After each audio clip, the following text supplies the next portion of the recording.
Last video में ये change in profit sharing ratio of existing partners का chapter चल रहा है। ये तो मेरी आदत है, जो जितने भी जब भी कभी हम पढ़ाना शुरू करते हैं तो सबसे पहले पीछे हमने क्या बताया उस बात को रिपीट करते हैं। हम यहां पे फिर से रिपीट कर रहा हूं बेटे, जो प्रॉफिट शेयरिंग रेशियो पार्टनर्स के बीच में किसी भी कंडीशन में अगर चेंज होगा, किसी भी कंडीशन में अगर प्रॉफिट शेयरिंग रेशियो पार्टनर्स के बीच में चेंज होगा तो पार्टनरशिप फर्म पर उसका 4 इफेक्ट पड़ता है। मतलब change in profit sharing ratio among the partners in A partnership firm, अगर पार्टनरशिप फर्म में प्रॉफिट शेयरिंग रेशियो पार्टनर्स के बीच में चेंज होता है, उसी को हम reconstitution of A partnership firm कहते हैं। और जब कभी भी पार्टनरशिप फर्म का रिकॉन्स्टिट्यूशन होगा तो इसके कितने इफेक्ट पड़ते हैं? 4।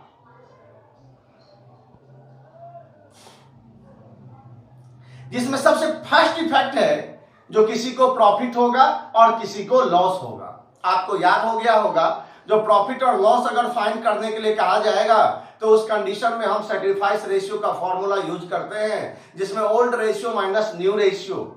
ओल्ड रेशियो में से न्यू रेशियो को माइनस करेंगे, प्लस में आ गया तो इसका मतलब उसको लॉस हो गया, और माइनस में आ गया इसका मतलब गेन हो गया। सेकेंड इफेक्ट है गुडविल का ट्रीटमेंट। तो मैंने बताया था जो जिस पार्टनर को गेन होगा, जितना गेन होगा उतना गुडविल का अमाउंट लॉस वाले पार्टनर को देना पड़ेगा। मैंने बताया था जो रेशियो चेंज हो गया और क्वेश्चन में गुडविल दिया हुआ है, रेशियो चेंज हो गया और क्वेश्चन में गुडविल है, तो बिना सोचे समझे अपने आप समझ जाओ जो एक एंट्री करनी पड़ेगी यहाँ पे, गेनिंग पार्टनर कैपिटल या current account debit to sacrificing capital या करंट अकाउंट। हाँ, इसमें मैंने ये भी कहा था जो अगर क्वेश्चन में गुडविल अकाउंट ओपन लिखा है, रेज्ड लिखा है या रेज्ड एंड रिटर्न ऑफ लिखा है, उस कंडीशन में ओपन लिखा होगा तभी 2 एंट्री करेंगे। कौन सी? Goodwill account debit to all partner in old ratio और फिर all partner to goodwill in new ratio. रेज लिखा ओपन लिखा होगा तभी ये दोनों एंट्री, रेज लिखा होगा तभी ये दोनों एंट्री, रेज एंड रिटर्न ऑफ लिखा होगा तभी ये दोनों एंट्री, और कुछ भी नहीं लिखा है, रेशियो चेंज हुआ, गुडविल है, तो वही gaining partner to sacrificing partner. इसके बाद मैंने थर्ड इफेक्ट बताया था, जो अगर प्रॉफिट शेयरिंग रेशियो चेंज होगा तो तीसरा इफेक्ट क्या पड़ेगा?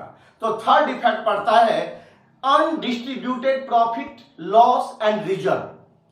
प्रॉफिट मतलब जो प्रॉफिट पार्टनर में अभी तक डिस्ट्रीब्यूट नहीं हुआ, लॉस मतलब जो लॉस अभी तक पार्टनर में डिस्ट्रीब्यूट नहीं हुआ, रिजर्व जो फ्यूचर के लिए हमने सेविंग किया है उस रिजर्व को अभी तक हमने पार्टनर में डिस्ट्रीब्यूट नहीं किया, या उसका क्या ट्रीटमेंट होगा अगर प्रॉफिट शेयरिंग रेशियो पार्टनर्स के बीच में चेंज होगा।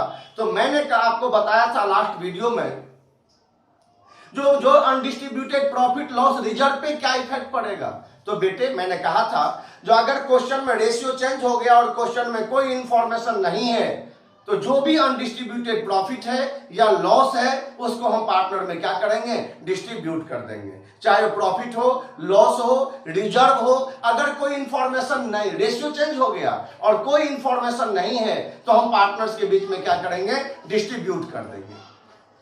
कह रहा है क्वेश्चन में डिस्ट्रीब्यूट कर दो, तब तो डिस्ट्रीब्यूट करना ही है। मतलब कोई इंफॉर्मेशन नहीं है तब भी डिस्ट्रीब्यूट करेंगे, इंफॉर्मेशन है जो डिस्ट्रीब्यूट करना है तब तो डिस्ट्रीब्यूट करेंगे ही। लेकिन अगर ये लिखा हुआ है जो don't want to distribute the profit and reserve, profit या रिजर्व को डिस्ट्रीब्यूट नहीं करना, तो उस कंडीशन में कौन सी एंट्री होगी? Gaining partner capital account debit to sacrificing partner. मतलब गुडविल के लिए जो एंट्री करते थे वही एंट्री अनडिस्ट्रीब्यूटेड प्रॉफिट लॉस और रिजर्व के लिए भी वही एंट्री करेंगे।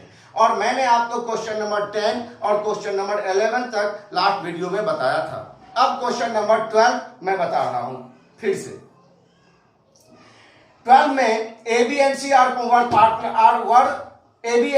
who are presently sharing profit and losses in the ratio of 5:3:2। ABC 3 partner है, ABC 3 पार्टनर है जिसका रेशियो 5:3:2 दिया हुआ है। ये ओल्ड रेशियो है, old ratio. Decided to share future profit and losses in the ratio of 2:3:5, मतलब इसका ड्यू रेशियो 2:3:5 दिया हुआ है, मतलब 2/10, 3/10 एंड 5/10। इसका मतलब रेशियो क्या हो गया, चेंज हो गया। जब रेशियो चेंज हो जाएगा तो फिर वही चीज देखेंगे। अगर कह रहा है जो प्रॉफिट और लॉस निकालो तो सैक्रिफाइस रेशियो का फॉर्मूला यूज करेंगे। गुडविल होगा तो gaining partner to sacrificing partner की एंट्री करेंगे। अनडिस्ट्रीब्यूटेड प्रॉफिट होगा तो देखना पड़ेगा कोई इंफॉर्मेशन है या नहीं है। तो यहां पे give the journal entry to distribute workman compensation reserve 1,20,000 at the time of change in profit sharing ratio. बेटे वर्कमैन कंपनसेशन रिजर्व क्या होता है? आपको याद होगा 11th में रिजर्व एंड प्रोविजन का चैप्टर पढ़ा होगा। जो कंपनी को, फर्म को जब प्रॉफिट होता है तो ईयर के एंड में अपने प्रॉफिट का कुछ परसेंटेज कंपनी, फर्म फ्यूचर के लिए सेविंग करके रखती है, जिसको रिजर्व कहते हैं। तो एक होता है नॉर्मल रिजर्व, एक होता है नॉर्मल रिजर्व जिसको जनरल रिजर्व कहते हैं, और एक होता है स्पेसिफिक रिजर्व, किसी पर्पस के लिए, स्पेशल किसी पर्पस के लिए जो बनाते हैं उसको हम स्पेसिफिक रिजर्व कहते हैं। जैसे वर्कमैन कंपनसेशन रिजर्व, नाम क्या है इसका, वर्कमैन कंपनसेशन रिजर्व। मतलब वर्कमैन मतलब वर्कर को, एम्प्लॉई को, अगर फर्म के अंदर किसी भी टाइप का कोई भी एक्सीडेंटल लॉस अगर होता है तो उसको कंपनसेट करने के लिए कंपनी, फर्म अलग से सेविंग करके पैसा रखती है, जिसको हम क्या बोलते हैं, वर्कमैन कंपनसेशन रिजर्व कहते हैं। जो एम्प्लॉई को कंपनसेट करने के लिए, एम्प्लॉई को लॉस के बदले में पैसे देने के लिए जो फर्म बनाती है, रिजर्व बनाती है, उस रिजर्व को हम वर्कमैन कंपनसेशन रिजर्व कहते हैं। लेकिन अब यहां पे रेशियो चेंज हो गया। क्वेश्चन में वर्कमैन कंपनसेशन रिजर्व है, वर्कर को देने के लिए बनाया हुआ है। अगर वर्कर को किसी को कंपनसेट करने की आवश्यकता नहीं पड़ी तो ये हमारा सेविंग है, फर्म की प्रॉफिट है, और उस प्रॉफिट को अनडिस्ट्रीब्यूटेड प्रॉफिट की तरह हम क्या करेंगे, ट्रीटमेंट करेंगे। ध्यान से सुनना, मैंने क्या कहा, जो वर्कमैन कंपनसेशन रिजर्व वर्कर को कंपनसेट करने के लिए बनाया हुआ है। लेकिन अगर कंपनसेट नहीं करना पड़ा, कोई आवश्यकता नहीं पड़ी, किसी वर्कर को कंपनसेट करने की जरूरत नहीं पड़ी, तो हाँ, जो हमारा सेविंग है वो तो ऑलरेडी हमारा प्रॉफिट होगा। हमने बनाया हुआ है किसी पर्पस के लिए, लेकिन उस पर्पस में अगर यूटिलाइज नहीं हुआ तो हमारे लिए प्रॉफिट है, उसको हम प्रॉफिट की तरह क्या करेंगे, डिस्ट्रीब्यूट करेंगे। तो यहाँ पे आपको जो है 1,20,000 जो है वर्कमैन कंपनसेशन रिजर्व है, और इसको कह रहा है डिस्ट्रीब्यूट करो। इसके दो केस दिए हुए हैं। फर्स्ट में है no other information is given, मतलब क्वेश्चन में कोई इंफॉर्मेशन नहीं दिया हुआ है। तो आपको अभी कुछ देर पहले मैंने बताया था, जो बेटे अगर कोई इंफॉर्मेशन नहीं दिया होगा तो उसको हम क्या करेंगे, पार्टनर में डिस्ट्रीब्यूट कर देंगे। आपको रेशियो चेंज हुआ, क्वेश्चन में अनडिस्ट्रीब्यूटेड प्रॉफिट है तो उसको पार्टनर में हमें डिस्ट्रीब्यूट करना पड़ेगा, जिसकी एंट्री करेंगे workman compensation reserve account debit to A capital account, to B capital account and to C capital account in old ratio. Old ratio इसका 5:3:2 है, ये 1,20,000 है, मतलब 60,000 और ये 36,000 एंड 24,000। कोई इंफॉर्मेशन नहीं था तो हमने पार्टनर में डिस्ट्रीब्यूट कर दिया। सेकेंड केस में है there is no claim against it, मतलब इस रिजर्व के अगेंस्ट में कोई क्लेम भी नहीं आया, मतलब किसी को पैसे देने की आवश्यकता भी नहीं पड़ी, किसी को देने की जरूरत नहीं है, किसी को पेमेंट नहीं करना पड़ेगा, तो हमारा सेविंग है, ये हमारे लिए प्रॉफिट है, इसको हम पार्टनर को वैसे ही क्या करेंगे, डिस्ट्रीब्यूट करेंगे। और इसको मैं WC मतलब वर्कमैन कंपनसेशन रिजर्व शॉर्ट में यहाँ पे लिख रहा हूं, वर्कमैन कंपनसेशन रिजर्व, क्योंकि कोई क्लेम फर्स्ट में कोई इंफॉर्मेशन नहीं था तब भी पार्टनर में डिस्ट्रीब्यूट होगा, और कोई क्लेम नहीं है, तभी पार्टनर में डिस्ट्रीब्यूट होगा। क्यों? क्योंकि फर्म का क्या हो रहा है, रिकॉन्स्टिट्यूशन हो रहा है। और जब रिकॉन्स्टिट्यूशन होगा तो बार बार कह रहा हूं, जो कोई भी अनडिस्ट्रीब्यूटेड प्रॉफिट या लॉस है उसका ट्रीटमेंट करना पड़ेगा। अगर कह रहा है डिस्ट्रीब्यूट करो तो डिस्ट्रीब्यूट करेंगे, लायबिलिटी होगा अगर कोई तो उसमें से उसको पेमेंट करेंगे। यहां पे रेशियो चेंज हो गया, क्वेश्चन में वर्कमैन कंपनसेशन रिजर्व दिया हुआ है और कोई लायबिलिटी नहीं है, किसी को पेमेंट करने की इस रिजर्व से आवश्यकता नहीं है, तो हम पार्टनर में क्या करेंगे, दोनों ही केस में डिस्ट्रीब्यूट कर देंगे ओल्ड रेशियो में 5:3:2 के रेशियो में। और डिस्ट्रीब्यूट ओल्ड रेशियो में होगा तो वही 60,000, 36,000 एंड 24,000। ये डिस्ट्रीब्यूट हो गया क्वेश्चन नंबर 12। अब क्वेश्चन नंबर 13 क्वेश्चन देखिए।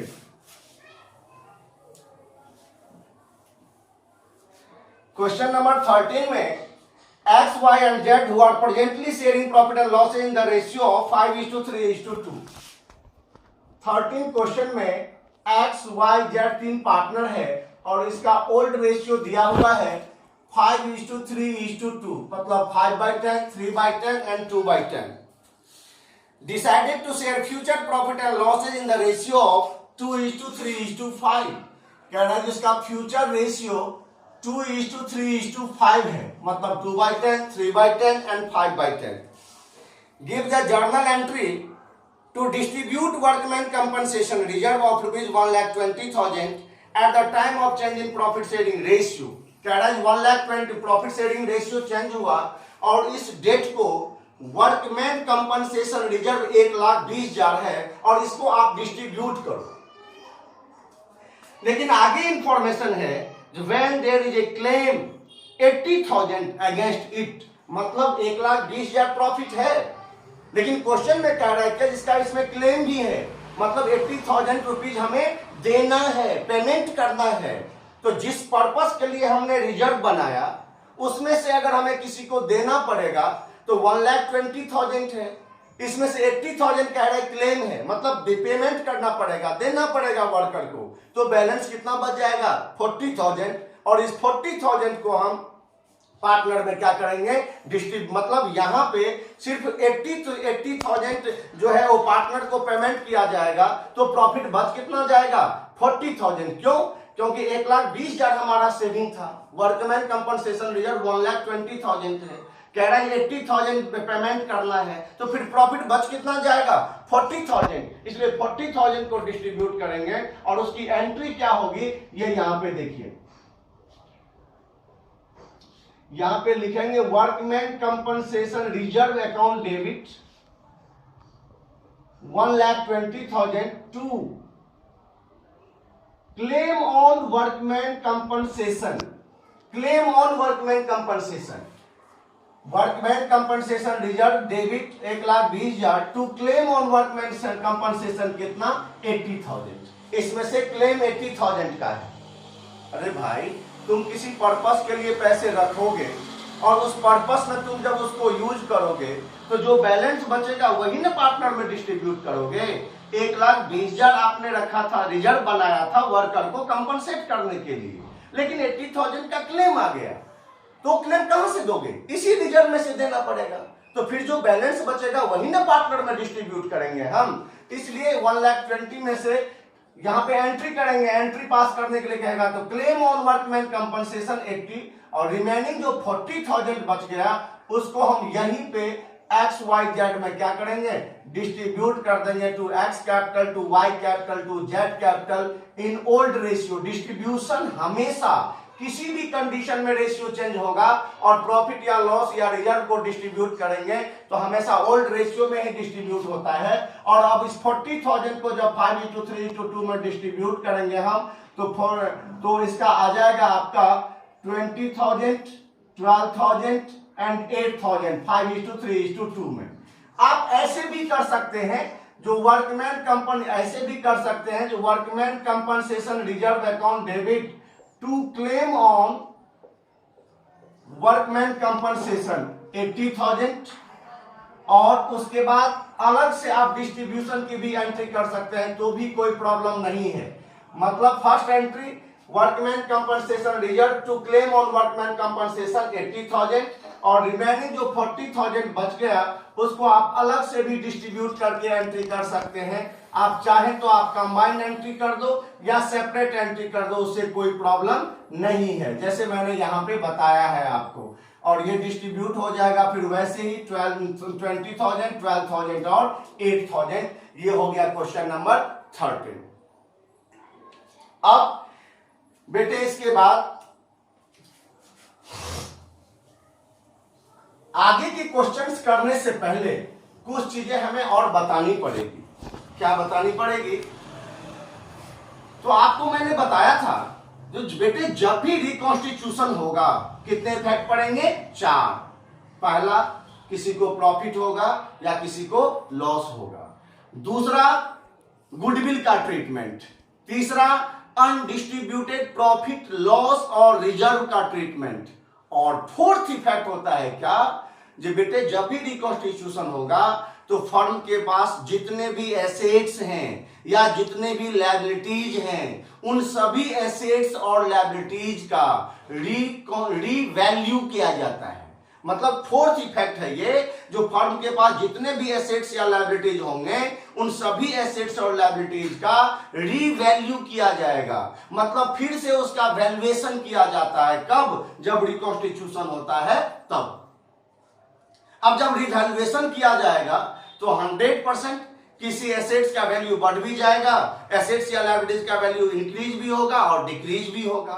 तो उस इंक्रीज और डिक्रीज जो एसेट्स या लायबिलिटीज का वैल्यू जो इंक्रीज या डिक्रीज होगा उसको लिखने के लिए हम रिवैल्यूएशन अकाउंट बनाते हैं।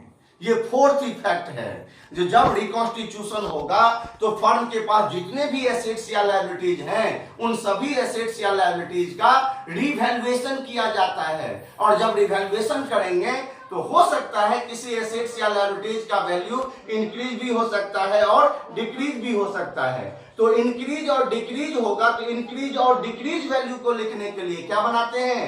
रिवैल्यूएशन अकाउंट बनाते हैं। कौन सा अकाउंट? Revaluation account. तो पहले आप इसका फॉर्मेट देख लीजिए रिवैल्यूएशन अकाउंट का, क्योंकि आगे के क्वेश्चंस में ऐसे आ सकते हैं। हालांकि ये मेन क्वेश्चन शुरू होता है नेक्स्ट चैप्टर से, लेकिन उसका जरा एक बार आप यहां पे रिवैल्यूएशन अकाउंट देख लो 2 मिनट में। रिवैल्यूएशन अकाउंट बना रहे हैं। अकाउंट जब भी कभी बनता है तो आपको याद होगा जो डेबिट में लॉस आता है और क्रेडिट में प्रॉफिट आता है। डेबिट में क्या आता है? लॉस, और क्रेडिट में क्या आता है? प्रॉफिट। कैसे? तो अगर तो रिवैल्यूएशन अकाउंट बनाते हैं। रिवैल्यूएशन अकाउंट में डेबिट में लॉस आएगा तो यहां पे decrease in value of sundry assets, किसी भी एसेट्स का वैल्यू कम होगा तो लॉस होगा, और लॉस कहां आएगा? डेबिट में। और increase in value of sundry assets, अगर इंक्रीज होगा तो प्रॉफिट होगा। कहां? एसेट्स का वैल्यू कम होगा तो डेबिट में, और बढ़ जाएगा तो इंक्रीज होगा तो क्रेडिट में। इसी तरह increase in value of sundry liabilities, अगर लायबिलिटीज का वैल्यू इंक्रीज होगा, लायबिलिटी बढ़ जाएगा तो इसका मतलब लॉस होगा, डेबिट में आएगा। और decrease in value of sundry liabilities, अगर लायबिलिटी कम हो गया तो प्रॉफिट होगा, कहां जाएगा? क्रेडिट साइड में जाएगा। इसके बाद अनरिकॉर्डेड लायबिलिटी, कोई ऐसी लायबिलिटी है जो पहले से बैलेंस शीट में शो नहीं है, पहले से दिखाया नहीं, अनरिकॉर्डेड था, देना था लेकिन लिखा नहीं गया था। रिकॉन्स्टिट्यूशन के टाइम में पता चला तो उसको रिकॉर्ड करेंगे तो लायबिलिटी इंक्रीज होगा, और लायबिलिटी इंक्रीज होगा तो फिर लायबिलिटी लॉस होगा और डेबिट में आएगा। उसी तरह यहां पे अनरिकॉर्डेड एसेट्स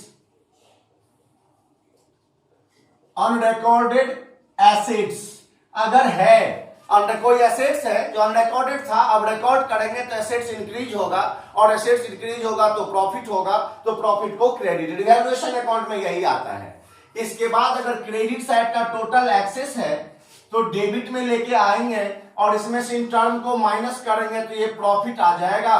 जो प्रॉफिट जो भी पार्टनर होगा, मान लीजिए ए और बी, तो उसमें उसके प्रॉफिट शेयरिंग रेशियो में हम डिस्ट्रीब्यूट करेंगे।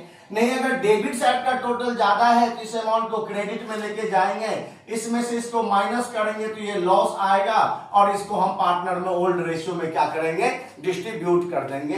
ये रिवैल्यूएशन अकाउंट, क्योंकि कुछ ट्रांजेक्शन्स हैं अभी जो हमें बताने हैं जिसमें रिवैल्यूएशन अकाउंट का यूज होगा, वहां पे लायबिलिटी इंक्रीज होगा, एसेट्स डिक्रीज होगा, इसलिए मैंने रिवैल्यूएशन अकाउंट का आपको पहले फॉर्मेट बताया है।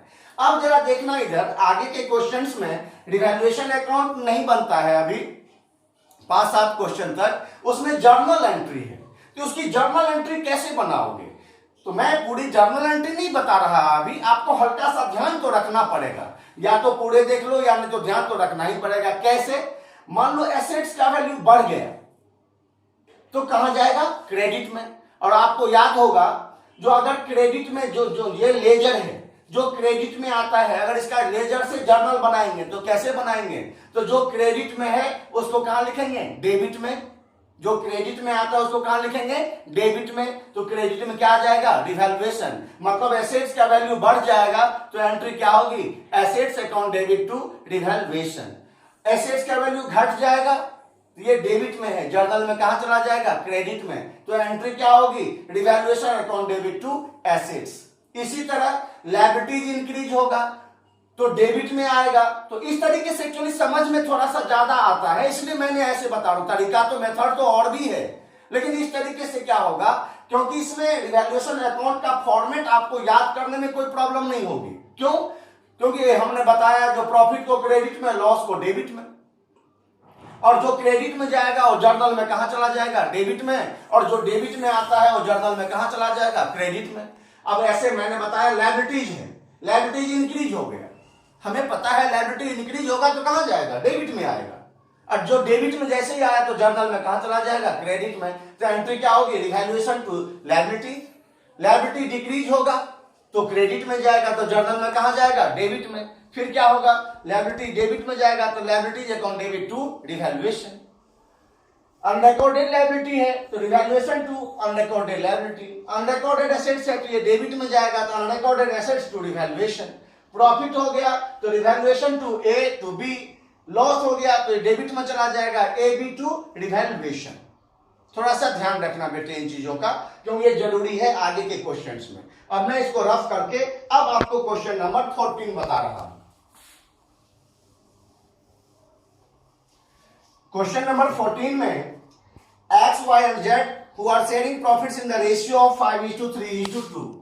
14 क्वेश्चन में X, Y, Z 3 पार्टनर है और इसका रेशियो दिया हुआ है आपका 5:3:2 दिया हुआ है। 5/10, 3/10 एंड 2/10, मतलब ये ओल्ड रेशियो है। Decided to share profits in the ratio of 2:3:5।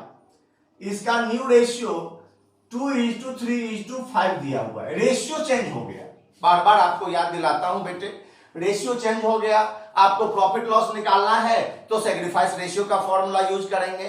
Goodwill अगर क्वेश्चन में दिया हुआ है तो गेनिंग टू सैक्रिफाइस करेंगे। अनडिस्ट्रीब्यूटेड प्रॉफिट होगा तो देखना पड़ेगा एक बार, कोई इंफॉर्मेशन नहीं है तब तो डिस्ट्रीब्यूट कर दो। डिस्ट्रीब्यूट करने के लिए कह रहा है तभी डिस्ट्रीब्यूट करो, लेकिन अगर कह रहा है नहीं डिस्ट्रीब्यूट नहीं करना तो फिर गेनिंग टू सैक्रिफाइस करो। इसमें क्या दिया हुआ है देखिए, आगे लिखा है जो workman compensation reserve appears at ₹1,20,000 in the balance sheet as at 31st March 2020। कह रहा है workman compensation reserve 1,20,000 balance sheet में दिया हुआ है। हमें पता है जो वर्कमैन कंपनसेशन रिजर्व फर्म ने वर्कर को कंपनसेट करने के लिए सेविंग किया हुआ है। आगे उसके बाद है जो वर्कमैन कंपनसेशन क्लेम 1,50,000। अब देखो हमारे पास वर्कर को कंपनसेट करने के लिए रिजर्व कितना है, 1,20,000, लेकिन अब वर्कर को पेमेंट करना, कितना पेमेंट करना है, 1,50,000, मतलब जितना सेविंग है उससे ज्यादा। अगर किसी पर्पस के लिए हमने सेविंग बनाया हुआ है, हमारे पास हम मान लो एग्जांपल 10,000 रुपीज हमें किसी को देने हैं और 10,000 हमने सेविंग करके रखा है, तो लायबिलिटी इंक्रीज भी हुआ तो उसके लिए अलग से कोई हमारे पास बर्डन नहीं होगा। सेविंग है, हम 10,000 क्या करेंगे, दे देंगे। लेकिन अगर 12,000 हो जाएगा, अगर 13,000 हो जाएगा, अगर जितना सेविंग है उससे ज्यादा लायबिलिटी, एक्सेस लायबिलिटी हो जाएगा, तो उस कंडीशन में जो एक्सेस लायबिलिटी है, वो एडिशनल लायबिलिटी है, उसके लिए कहीं ना कहीं हमें एडजस्टमेंट क्या होगी, करनी पड़ेगी। उसी तरह यहां पे वर्कमैन कंपनसेशन रिजर्व आपका 1,20,000 है और कह रहा है क्या, जो क्लेम कितने का है, पेमेंट कितना करना है, 1,50,000। तो भाई 1,20,000 तो सेविंग है, उसी से दे देंगे। लेकिन 30,000 ये तो लायबिलिटी अलग से बढ़ गया ना, और यही लायबिलिटी जो इंक्रीज हो गया, ये जो 30,000 लायबिलिटी क्या हो गया, इंक्रीज हो गया। ये लायबिलिटी टोटल 1,50,000 है, लेकिन 1,50,000 में से 1,20,000 का ऑलरेडी हमारे पास पहले से सेविंग है।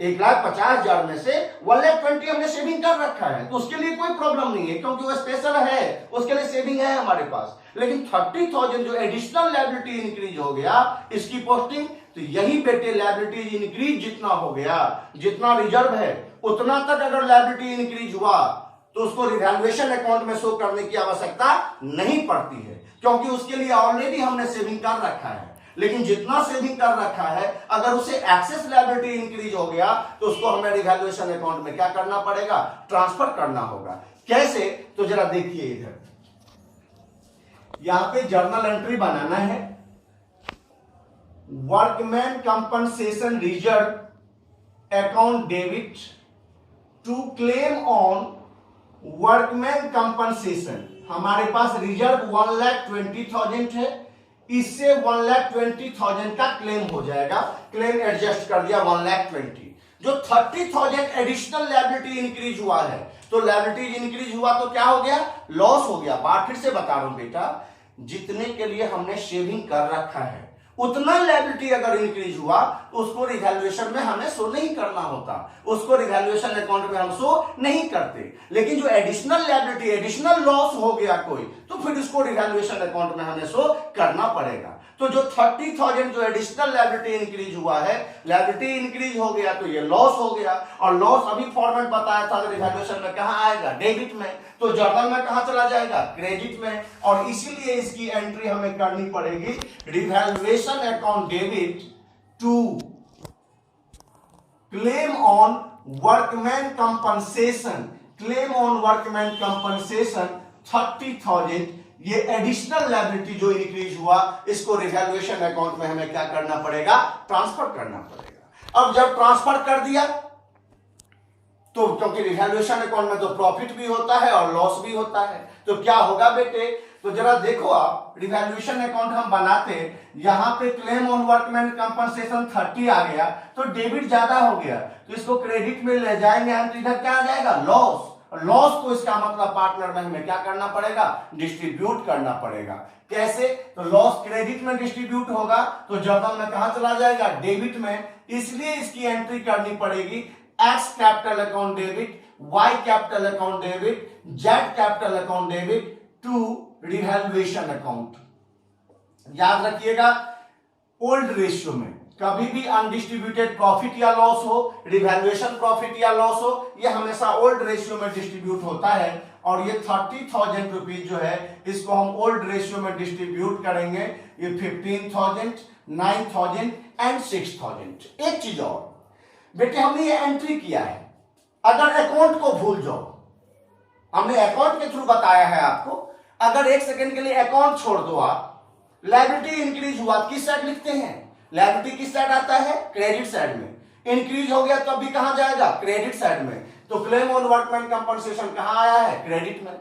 जाएगा कौन से अकाउंट में, रिवैल्यूएशन में, इसलिए revaluation to claim on workman compensation लिखा है। तो आप अकाउंट के थ्रू बनाओ या वैसे ही समझ में आ रहा है, मैं समझता हूं ये अकाउंट के थ्रू बनाने से आपको हेल्प मिलेगा। प्रॉफिट और लॉस की जहां तक बात है, तो यहां तो मैंने ये रिवैल्यूएशन का ये थोड़ा सा एग्जांपल देकर के बताया है, लेकिन जब आप जर्नल बनाओगे रिवैल्यूएशन का, आगे मैं कराऊंगा, जब जर्नल बनाओगे रिवैल्यूएशन का तो प्रॉफिट और लॉस कैसे बनाओगे, क्योंकि सभी में तो रिवैल्यूएशन अकाउंट नहीं बनाओगे। तो अगर रिवैल्यूएशन डेबिट में है, इसका मतलब ये लॉस है, और रिवैल्यूएशन क्रेडिट में होता, इसका मतलब क्या है, प्रॉफिट है। वैसे भी लायबिलिटी इंक्रीज हुआ तो लॉस है। रिवैल्यूएशन डेबिट में है तब भी क्या है, लॉस है। रिवैल्यूएशन क्रेडिट में आता तो क्या होता, प्रॉफिट होता। तो यहां तो फिलहाल लॉस है। लॉस कभी भी पार्टनर में डिस्ट्रीब्यूट होगा तो पार्टनर्स का कैपिटल डिक्रीज होगा, और कैपिटल क्रेडिट में आता है। कैपिटल अगर डिक्रीज होगा तो कहां लिखना होगा, डेबिट में लिखना होगा, और इसलिए इसकी एंट्री XYZ टू रिवैल्यूएशन हमने किया है। हम आपको कई बार हमने सभी वीडियो में बताया है, जो बेटे मैंने अपनी तरफ से एक्सप्लेन करके आपको मैं वीडियो से जो है ये सेंड करता हूं। लेकिन उसके बाद भी अगर आपको कोई डाउट लगता है तो आप प्लीज कमेंट करें। चाहे मतलब आपको किसी भी टाइप का कोई प्रॉब्लम आता है तो आप कमेंट करो, आप हमें मैसेज भेज दो उसमें, जो हम आपको फिर से नेक्स्ट वीडियो में उसको नेक्स्ट और अच्छे तरीके से एक्सप्लेन करके मैं ये सेंड करूंगा। अब इसके बाद क्वेश्चन नंबर 15, क्वेश्चन नंबर 15 देखिए। क्वेश्चन नंबर 15 में A, B and C who are presently sharing profit and loss in the ratio of 5:3:2। 15 question में A, B, C तीन पार्टनर है और इसका भी ओल्ड रेशियो 5:3:2 दिया हुआ है। 5/10, 3/10 एंड 2/10। और इसका न्यू रेशियो क्या है, न्यू रेशियो फिर वही दिया हुआ है इस क्वेश्चन में भी 2/10, 3/10 एंड 5/10। आगे है give the journal entry distribute investment fluctuation reserve. ये क्या होता है, तो जिस तरह वर्कमैन कंपनसेशन रिजर्व है, वर्कमैन कंपनसेशन रिजर्व जो वर्कर को कंपनसेट करने के लिए फर्म अलग से सेविंग करके रखती है उसको वर्कमैन कंपनसेशन रिजर्व कहते हैं। उसी तरह इन्वेस्टमेंट फ्लक्चुएशन रिजर्व ये क्या होता है, तो बहुत सारी कंपनी या सभी कंपनी अगर किसी से लोन लेती भी है तो किसी को लोन देती भी है। बहुत सारे फाइनेंशियल कंपनी, फाइनेंसिंग कंपनी है जो लोन लेती भी है और लोन देती भी है, इन्वेस्ट भी करती है बाहर। तो बाहर अगर हमने मान लो शेयर में पैसा इन्वेस्ट किया और शेयर का वैल्यू क्या हो गया, कम हो गया, अगर इंक्रीज हो गया तब तो बहुत बढ़िया प्रॉफिट हो गया, लेकिन अगर डिक्रीज हो जाएगा तो कंपनी के लिए क्या होगा, लॉस हो जाएगा।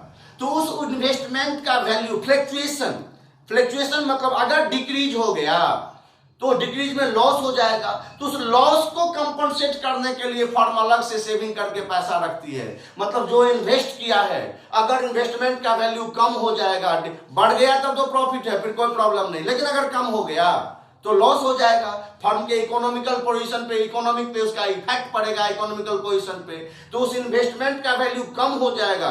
तो उस लॉस को कंपनसेट करने के लिए पहले से ही फर्म अलग से सेविंग करके पैसा रखती है, जिसको हम इन्वेस्टमेंट फ्लक्चुएशन रिजर्व कहते हैं। यही इन्वेस्टमेंट फ्लक्चुएशन रिजर्व यहां क्वेश्चन में गिवन है। अब इसका भी ट्रीटमेंट सेम, हमने इन्वेस्ट किया, इन्वेस्टमेंट का वैल्यू कम होगा, उसके लिए हमने सेविंग करके रख दिया, अगर कम होगा तो लॉस को हम इस रिजर्व से एडजस्टमेंट कर देंगे। मान लो लॉस नहीं हुआ, इंक्रीज हो गया तो अच्छी बात है, हमारा सेविंग है, प्रॉफिट है, पार्टनर में डिस्ट्रीब्यूट होगा। लॉस हो गया तो उस लॉस से हम उस रिजर्व से जो रिजर्व बना रखा है उस रिजर्व से उस लॉस को हम आपस में क्या करेंगे, एडजस्ट कर देंगे। मतलब इंक्रीज हो गया तब तो प्रॉफिट है, वो भी प्रॉफिट, और जो रिजर्व बनाया है वो भी प्रॉफिट, लेकिन अगर डिक्रीज हो गया तो इस रिजर्व से एडजस्ट कर दिया जाएगा। तो इस क्वेश्चन में आपको दिया हुआ investment fluctuation reserve 20,000 eight the time of change in profit sharing ratio. मतलब जिस डेट को रेशियो चेंज हुआ उस डेट को इन्वेस्टमेंट फ्लक्चुएशन रिजर्व 20,000 फर्म के पास है। When investment market value 95,000 appears in the books 1 lakh. कह रहा इन्वेस्टमेंट बैलेंस शीट में मतलब एपियर मतलब बैलेंस शीट में 1 लाख है, लेकिन उसका मार्केट वैल्यू कितना है, 95,000 है। याद रखना, अगर बढ़ जाता, इंक्रीज हो जाता तो जो सेविंग है प्रॉफिट है, पार्टनर में डिस्ट्रीब्यूट, जो बढ़ गया वो भी प्रॉफिट है, वो भी डिस्ट्रीब्यूट होगा, और जो रिजर्व बना रखा है वो भी प्रॉफिट है, उसको भी डिस्ट्रीब्यूट करेंगे। लेकिन अगर घट गया जैसे यहाँ पे उसका इन्वेस्टमेंट का वैल्यू 1, और ये बेटे इंपॉर्टेंट चीज है, ये आगे सभी चैप्टर में काम आएगा, जो वर्कमैन कंपनसेशन रिजर्व का बताया है ये भी, और इन्वेस्टमेंट का भी, आगे सभी क्वेश्चन में ये एडजस्टमेंट रहता ही रहता है ज्यादातर अच्छे क्वेश्चनों में।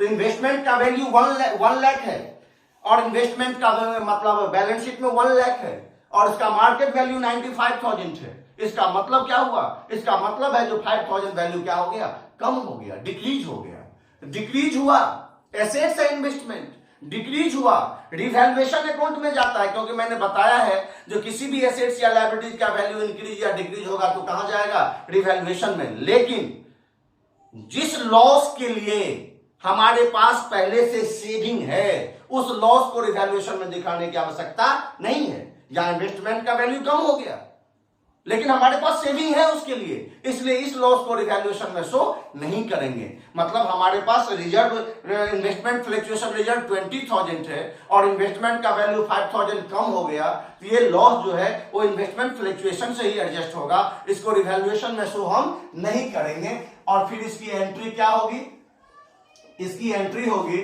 इन्वेस्टमेंट IF, मतलब investment fluctuation reserve account debit to investment. जितना वैल्यू कम हो गया, ये 20,000 है, 5,000 एडजस्ट कर दिया इससे, और जो रिमेनिंग 15,000 बच गया उसको हम ABC तीनों में क्या करेंगे, डिस्ट्रीब्यूट कर देंगे।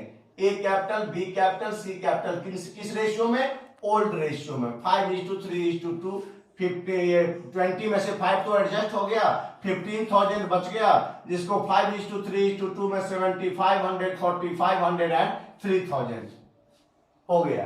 इसको भी आप दूसरे तरीके से भी कर सकते हैं, investment fluctuation reserve account debit to investment 5,000, ये भी कर सकते थे, और रिमेनिंग जो 15,000 बच गया वो अलग से भी लिख सकते हैं, investment fluctuation reserve to A capital, to B capital and to C capital, old ratio 5:3:2 में अलग से भी हम ये एंट्री भी कर सकते हैं, इसमें भी कोई प्रॉब्लम नहीं है। 7,500, 4,500 एंड 3,000 इन्वेस्टमेंट फ्लक्चुएशन रिजर्व का है।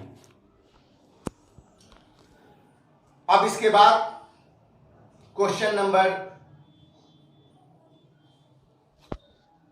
16, आप 16th क्वेश्चन, 16, 17, 18 जो है नेक्स्ट आगे का क्वेश्चन ट्राई कीजिएगा, बाकी आगे का क्वेश्चन नेक्स्ट वीडियो में हम क्या करेंगे, आपको सेंड करेंगे।